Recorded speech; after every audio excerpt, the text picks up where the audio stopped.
আসসালামু আলাইকুম প্রিয় দিনী ভাই ও বোনেরা, আপনি কি কখনো ভেবেছেন 5 ওয়াক্ত নামাজের মধ্যে ফজরের নামাজকে কেন এত গুরুত্ব দেওয়া হয়েছে?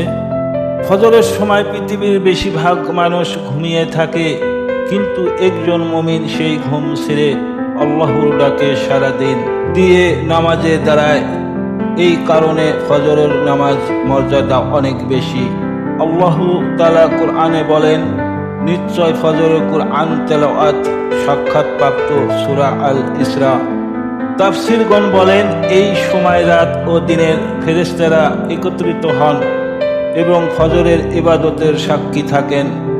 রাসূল সাল্লাল্লাহু আলাইহি সাল্লাম বলেছেন, যে ব্যক্তি ফজরের নামাজ আদায় করে সে আল্লাহর নিরাপত্তায় থাকেন। সহিহ মুসলিম। এটি কত বড় সুসংবাদ! দিনের শুরুতেই আপনি আল্লাহর হেফাজতে আশা করতে পারেন। রাসূল সাল্লাল্লাহু আলাইহি সাল্লাম বলেছেন আরেকটি সহিহ হাদিসে, মুনাফিকদের জন্য সবচেয়ে ভারী নামাজ হলো ঈশা ও ফজরের নামাজ। যদি তারা এর ফজিলত জানত তবে হামাগুড়ি দিয়ে হলেও জামাতে উপস্থিত হতো। সহিহ বুখারী ও সহিহ মুসলিম।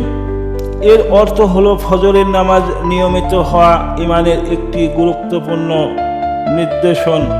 ফজরের নামাজ আমাদের দিনকে বরকতময় করে। দিনের শুরু যদি আল্লাহর ইবাদতের মাধ্যমে হয় তাহলে পুরো দিন কাজে বরকত ও প্রশান্তি লাভের আশা করা যায়। তাই আজ থেকে একটি সিদ্ধান্ত নিন, যত কষ্টই হোক প্রতিদিন সময় মতো ফজরের নামাজ আদায় করবেন। প্রয়োজনে আগে ঘুমাবেন, একাধিক অ্যালার্ম ব্যবহার করবেন এবং পরিবারের সদস্যদের জাগানোর চেষ্টা করবেন।